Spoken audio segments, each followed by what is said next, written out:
Well, you know what? You wonder why March is my favorite time of month or of year. It's just kind of a buzz around here. It's been so much fun to watch this team grow in the last month, and yet there's always been obstacles. We're growing and really making progress. Then we go to Iowa and we go through that.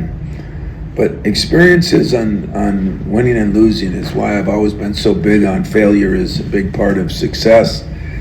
And I think kids are going to miss out on that. But failing at Iowa, if you were in our huddle in the last minute and 20 seconds, listening to the players talking about, don't give up a 3 to get down on a 2 and make sure we cut out at the free throw line and all the little things. I said it after. It was a player-coach team. And the only way that happens is when you go through some adversity. This past weekend, it was great. I mean, I thought we played really well defensively. Unfortunately, we didn't shoot the ball very well, something we had been doing. So what this team is becoming is a little bit like some of the other teams I've had early in my career, where one day we can beat you offensively like Florida, and one day we can beat you defensively like we did against Wisconsin, and I think that would be good. And if ever they came together, then you'd really have a chance to do something special. And a team like Marquette, that was one of the best defensive teams we played against. It was a very physical game. I thought, looking at the film, our guys hung in there. We had a couple bad stretches, but that was due to a team we played was a damn good team. As I said, I think we've grown a lot, and started growing again. And then we have the Ohio State game where we didn't play as well, and I think through that game, I think our guards learned a lot. So it's been good. As far as Kansas State, Jerome has done an unbelievable job there. You look at where they were and where they are, and I think he's had a lot of experience. Like myself, he had 19 years down with Scott Drew at Baylor, where they built the program and then they won a national championship, and so he had a lot of responsibility on that staff, as Judd let me do a lot of things at the end to prepare me. He had an extra 6 years of that at Baylor. They've got 2 great players in Johnson and the other kid, Noel is a third-team All-American. He's not real big, but boy, he's potent. I mean, he is a guy that can shoot it. He can distribute it. He's had 14, 15 assists. He's averaging 8, 9 assists a game. He can shoot it from downtown. So he's kind of a combination of some of the players we've played against. He passes it like the kid from Marquette, but he shoots it like the Ellis kid from USC. A lot of ball screens again, a lot of things that we're going to have to cover. We had a good practice yesterday, but it was more of a walk-through film session, teaching point. Today we plan on getting after it pretty good, and then we leave today. It's the quick turnaround. So I'm as excited as you can be about the opportunity. Not only do you play in a Sweet 16, but it's in New York City, which for me isn't as big as I think it is for players in that, but it is in Madison Square Garden, which is the mecca of all basketball, and for that, I think our players, we've played there once. They have a little experience being there, and yet we're going to be excited to be in there playing against a great team with a chance to play in an Elite Eight on the line, and it doesn't get any better than that. So questions, I'll take them.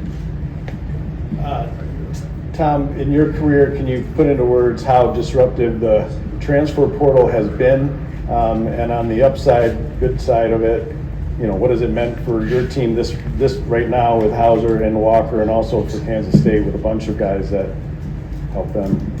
Yeah, I'll answer it, but the last thing I want to talk about is that, because it's such a controversial subject that I always seem to get in the middle of. I'll say it now, I'll say it till the day I die. I do not see anything good for the players in it. You can say, well, this has been happening. Sample size, when you do things. My grandfather lived to 91. He smoked cigarettes till he was 84. He was a lucky one. 7 out of 10 don't make it till they're 60. So there's the goods and bads to everything. In Joey's case, that's a whole different story. He sat out a year. In Tyson's case, he was the one guy we took, and it worked out after a year. An average first year, and it worked out to be a great second year. And trust me when I say, every place isn't for everybody, and kids should have the freedom to transfer. When you give it to them with no responsibilities and no accountability, and just do what you want when you want, I just don't think it benefits them. So it's helped Kansas State in this case, what they've done, but we'll see. I guess time will tell on that over a period of time. All I'm worried about is, for the most part, when you got a team like ours that has been very homegrown, and then you add a kid like Tyson, one kid, he molds into that, and I think he's done an incredible job of fitting in, and maybe that happens again, and maybe it doesn't, but I'm just happy that we have who we have. I'm happy that our experience and our culture is still intact, and I think that's what's important. Chris? You mentioned about playing earlier at the Garden. How much does that help shooters with the sight lines, with knowing what a building is like, and really the team in general, just knowing the routine of going around a place when you're there? Well, we got our butt kicked, so and that's the case. We might not even leave the arena. We didn't shoot it very well. We didn't score many points. I think familiarity helps, but you look at NBA arenas, and 99% of the time, those NBA teams don't even practice in their arena once. They just practice in their practice facility and go play in their arena. As I learned in Hoosiers, the court is 94 by 50. The basket's 10 feet high. The free throw line's 15 feet away. Whether you're in New York and somebody's selling you a fake Rolex, or whether you're in Iron Mountain and you're trying to figure out which farm you want to go to or which mine you want to go to, it's no different. And so I don't know. I'm glad we were there once, because not because of the sight lines and all that. There's just an aura of walking through those halls and seeing those pictures of all those actors and performers and boxers. I just love looking at that group and the great players. And I think it's more about the aura of it than it is the actual sight lines. I don't think anybody's going in there saying, "Ooh, it looks a little better here than there." And I don't know. You have to ask the players that.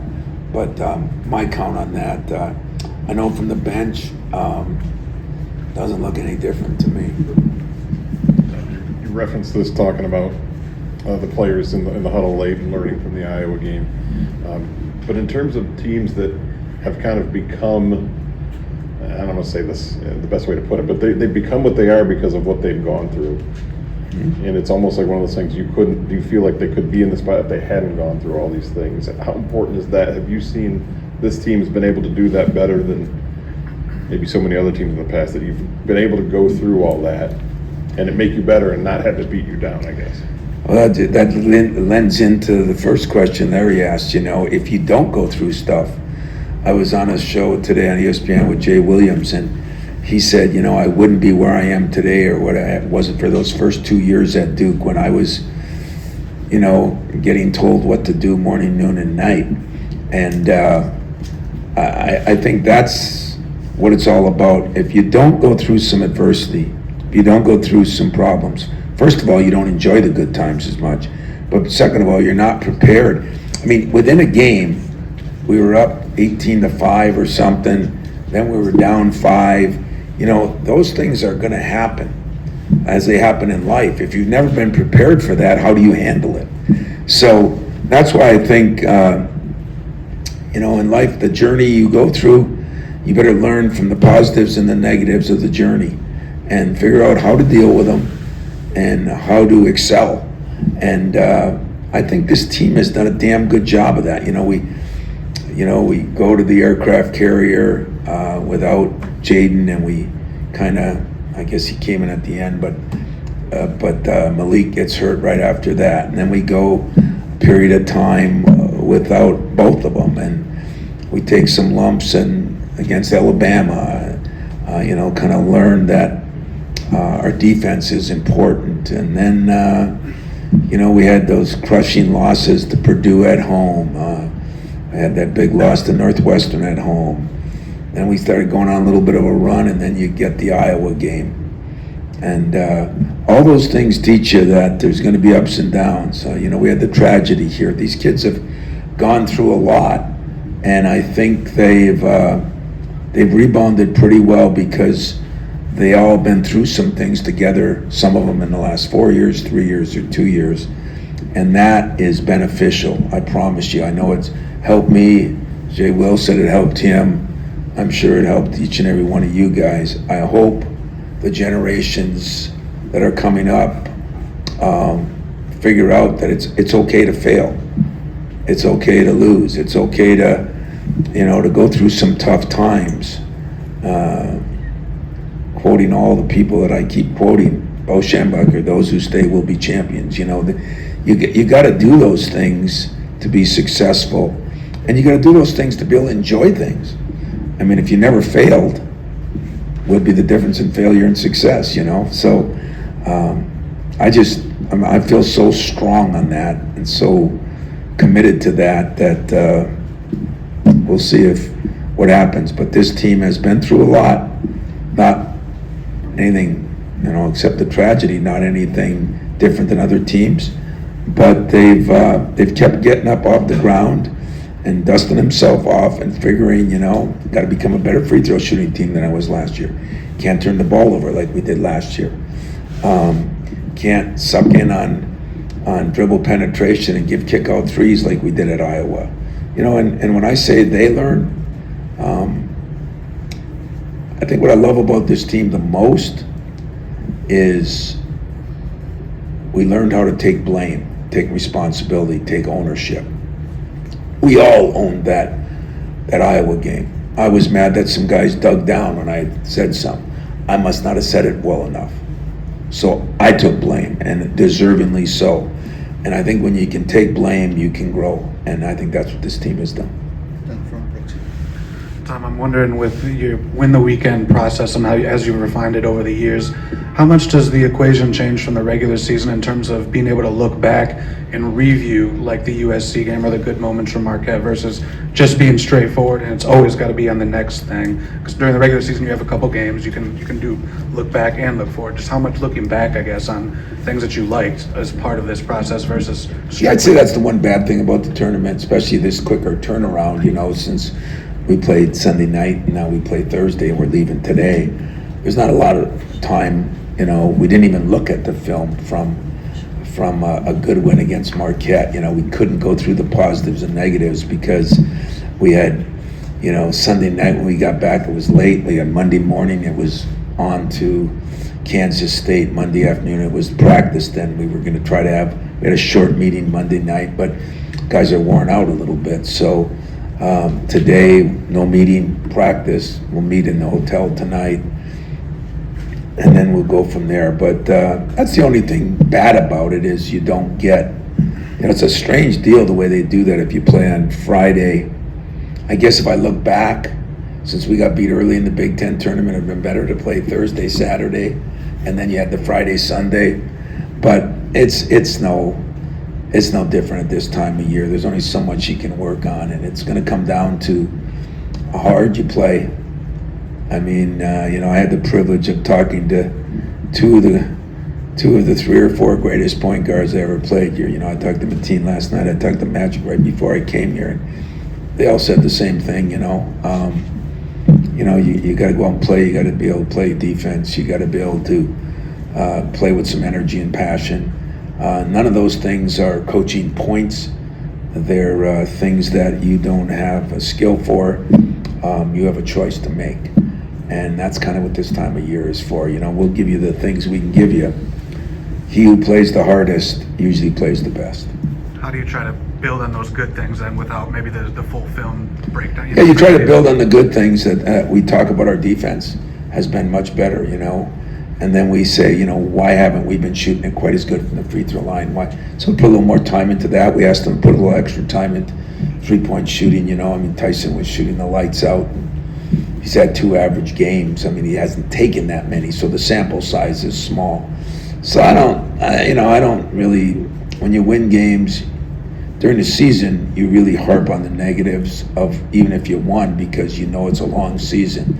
Now it's just move on. You've already been through your ups and downs, and just try to tell them that, Tyson, I'm not worried about your shot.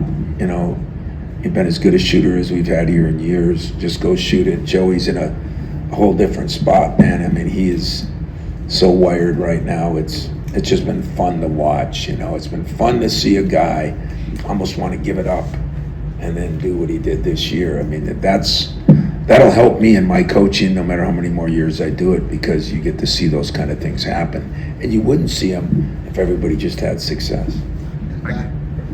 The banners in the gym and the statistics and how many years you've been in the Sweet 16, it all speaks for itself. With this group, was there a point that you thought we can make a run with this group, or is that just a level of expectation here? That's almost a twofold question. It is a level of expectation here. Not fair to those players because each team is its own team. But it is a level of expectation, just like winning the weekend, I remember when I first learned about that phrase, I said it to Doug Herner, my ancient kind of assistant up there, and he was one of those old school guys. Oh, you got to win the first game. You got to win the first game. But once we won the national championship, you think anybody cares if we win a game in the NCAA tournament? No, you think I care if we win a game in the NCAA tournament? Only if it gets me to the next game. Otherwise, I don't care either. So I'm no different than everybody else. But I did, as I've told most of you throughout the year, I went against my religion here a little bit and said that the glass was half full, even when it was almost bone dry empty a couple of those weeks when I just didn't feel we were playing very good. I felt there was something. I thought if I could get through to AJ, I thought if we could get healthy, I thought if we could, I thought we were a good shooting team. When we started to turn the ball over less and less and less, I thought, there's some things here that would make us capable of making a run. And, when that run ends, who knows, because there's a lot of good teams, and there were some great teams that are already done. But I did feel this way most of the year, through highs and lows and everything else. And we lost some games, Purdue here, Northwestern here, Michigan there, Illinois there, that I felt we played off Gonzaga awfully well and just didn't finish it. So I just said if we can tweak this and tweak that and get them to buy in, and now they've started to take ownership in their team. And that is, the process has been a little longer than I would have liked, but that's what happens when you got guys that have been through some wars over the years and some disappointments. And when people say, well, you were out, the first weekend here, and it's been such a zoo to figure out. I still say in that 3 years ago, I think we were a Final Four team, and I think we were playing like one. 2 years ago, we play UCLA, and we're 13 up, and we lose it on a missed free throw cutout, and they go on to go to a Final Four. Who knows what we would have done, even though I didn't think we were a great team. That's what happens in the tournament. They got a break, somebody got beat, and they moved on. And then last year, we ran into Duke. We were 5 up in the last 3-4 minutes and just didn't finish it. Probably the better team won, but we've been knocking on the door. So I think our guys know that we're good enough. We just got to do some of those little things that we haven't been doing, and that's where this year has come in good. We've shot better from the free throw line. We've done a better job turning the ball over. Defense has been a little up and down. Offense has really been a lot better most of the year. So hopefully we put it all together, and if we can ever get our offense and defense together in this tournament, I think we'll play another game. In the back, Fred. Little guy back here. You've always been good about calling other coaches, even your competitors. I know you talked to Painter the other night after you lost. Do you feel at all, being the last champion from this conference, that you're carrying the banner for the Big Ten? And have you heard from your other comrades at all wishing you luck and saying, hey, go win one for us? Yeah, I have. I've heard from most of the coaches in the Big Ten, to be very honest with you, and because, like for me, nothing means more than Michigan State for me. Second on the list would be the Big Ten Conference, because it's been good to me. I've been a part of it. I believe in it. I love the academic situation we have here. I love the fan bases we have in the Big Ten. There's so many things we have here that are special. The one thing that we don't have is we have not won a championship since ours too many years ago. And I myself have been in 3 Final Fours or 3 for sure with another Big Ten team. That means half the field was a Big Ten team, and we didn't get it done. And there's a million different reasons. I think like this year, one of the problems are when we beat the hell out of each other, I don't think it wore us down. I just think it put us in a position where everybody's a 7, 8, and 9 seed. Well, that's the toughest place to be in. You'd almost rather be a 12 seed and play a 6 and then play a 3. It's like 1 and 2 are really the toughest ones to get around usually. Not many people beat the 1 and 2 seeds most of the time, exception to the rule this year. So I think that's what's happened. I think we had 4 or 5 of us that were 7, 8, and 9, right? And so you got a tough second game usually, and but I don't think it's style of play and all the things people say. It all comes down to matchups. And do I feel pressure? I feel pressure every day. As they say, pressure is a privilege. I mean, if we weren't playing, I'd have no pressure on me. If the Big Ten had won a bunch of them, there'd be no pressure. There is good pressure. And I think, I know I got a lot of guys in our league that are competitors most of the time that are probably pulling for us for a variety of reasons. And that's all good, it really is good. And I feel bad that 6 other times we've been there and haven't been able to get it done. But you keep knocking on that door, man. Someday, Cinderella, that slipper fits someday, and you just got to keep knocking on it. You got time for a couple more? Go, Wojo. Tom, right here. Not to revisit the portal thing, separate from that, but what did you see in this team and your players that made you feel good about going with these guys and sticking with these guys? Yeah, listen, there is going to be, when I say the portal is not all bad. I mean, you have to, like I said, every place isn't for everybody. What to me is bad about it is the fact that every kid who has a bad day just thinks about leaving. And at this level, if you're half in, you're nowhere. That's what I think is bad. So let's get that straightened out first. But what I believed in this team, Marty's had an up and down year, his first year, the injury, and then the COVID year, you don't get any better. I mean, everybody's been through some of that. We stuck with him because of the way he ended that game. We believed that would be more the way the year went. And it's not been perfect, but if you're around him and every day you got a warrior that's gonna go to war for you, and sometimes those guys pan out better, we could have gone in there and tried to, we didn't know what Joey was going to do. We didn't know what Malik was going to do, and was AJ going to come around? But you just have a feel. And, I've told them a bunch of times that my assistants tell them all the time, he believed in you. And that's why he didn't do that. But if I was a player, I'd be saying, I must have believed in him and the program, or I would have left. So it works both ways. And if it's through all the anxiety and through all the pain of, being coached hard or being pushed, and if both sides believe in each other, that's what Cleves and I had that was so special. And I've had it with other players, but it was just so special there because we were so opposites. You know, him from Flint, Michigan, me from the UP, me trying to sell myself, and him taking a chance. And once he realized that we wanted the same thing for each other, it was easy. It's harder to do that now because I get so many middlemen, or as I call them, dirtbags, that are, that are causing distractions for these kids, that it's hard to sell those things. But the ones that did it, the day that I was on that floor for the national championship, and he kind of looked at me, tears running down his face, we did it. The key word, we did it. And that will last till the day they put me down.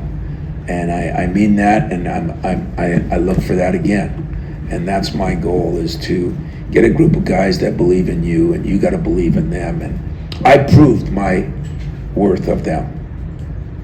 Because I could have gone out at Michigan State, you could go out and get, but as we're learning around the league here, those of you that want to jump that way, it doesn't always work either. So be careful what you wish for. But I could have. I believed in these guys. I didn't think about it until a couple weeks ago. They could have. There's something they believed in here. That's the beauty of sticking together. And if it carries us through the weekend, it'll be one of the great life lessons learned. And I know as a coach, I'm already appreciative, but it would even hold a bigger, it would just be more special, that's for sure. Go one more, Sean. I guess that's a good word there, special. Obviously, you have shown your emotion on and off through your career. You welled up after both games on the court, and then told us in the tunnel later that the win over Marquette in particular was right up there among the more meaningful wins you've had in your time here. I'm curious. I have some idea of why, but I'm curious why from your perspective. Yeah, a million reasons.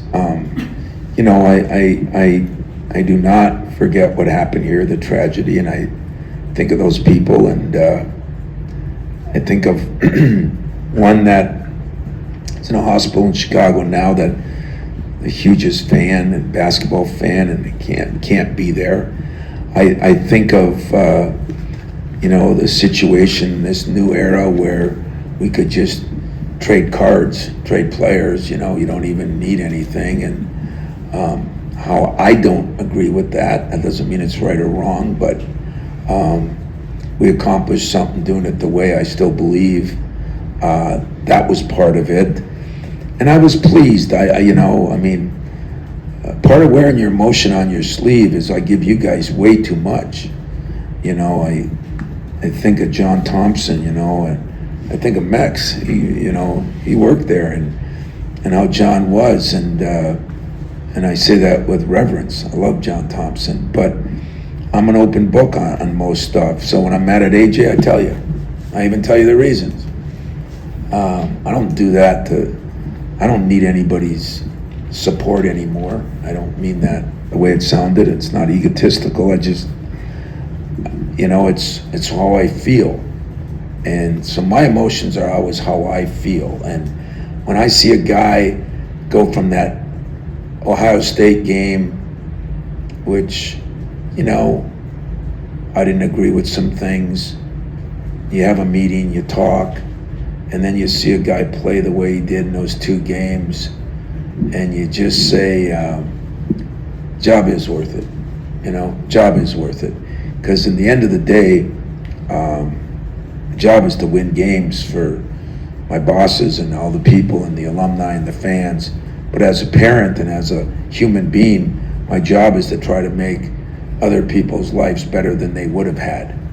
And I can look every guy in the eye and say, I'm a lot of things, probably more bad than good, but never, ever, ever have I told a kid something that wasn't in his best interest.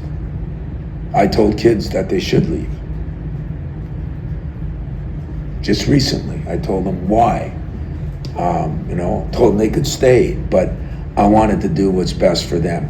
And I swear to you that, it's been funny with AJ because I think he doesn't see it that way all the time. And I think after the Ohio State game, a light bulb went on, he started to see it. And that doesn't make me any great coach. It just means that I'm going to be persistent in what I believe in. And someday that's probably going to run me out of here. But until then, that day on the court, seeing what was accomplished for a team that had been through a lot, you're damn right. It was worthy of tears, worthy of joy, worthy of celebrating, worthy of feeling good for them and for yourself. And that's why I coach. And so I'm going to see if I can feel good again today after practice.